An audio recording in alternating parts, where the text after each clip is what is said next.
Оқушылар, бүгінгі сабағымыздың тақырыбы робототехника тарихы және оларды қолдану. Бүгінгі үйренетініміз робототехника тарихы, адамзаттың техникалық жетістіктері. Сөздікті дәптерімізге жазып алайық.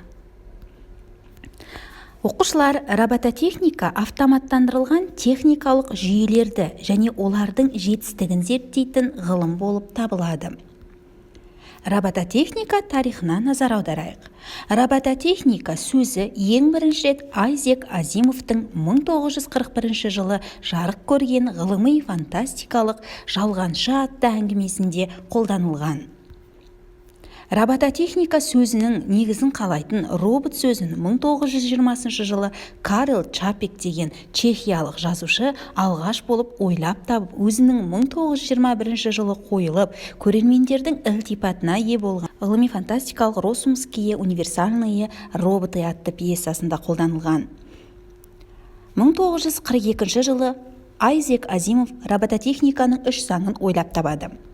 Біріншісі, бірде-бір робот адамға залал келтіре алмайды, немесе әрекетсіздігімен залал келуіне жол бермейді. Екіншісі, бірінші заңға қарсы келмесе, робот адамның барлық бұйрықтарын орындауға тиіс. Үшінші, бірінші және екінші заңдарға қайшы келмесе, робот өз қауіпсіздігін қамтамасыз ету керек. Робототехниканың дамуы кезеңмен бөліп қарастыруға да болады.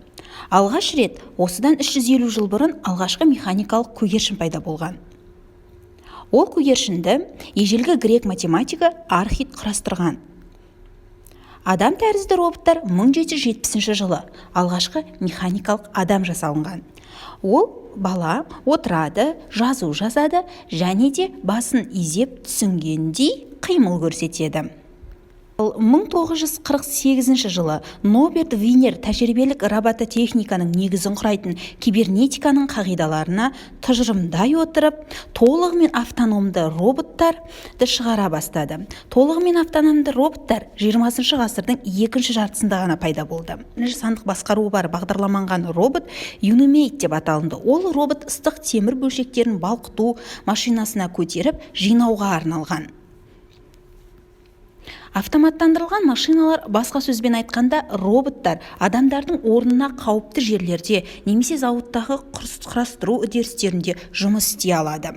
Бір кезде ғалымдар гуманоид роботтарын барынша адамға ұқсас етіп жасауға тырысып жатыр.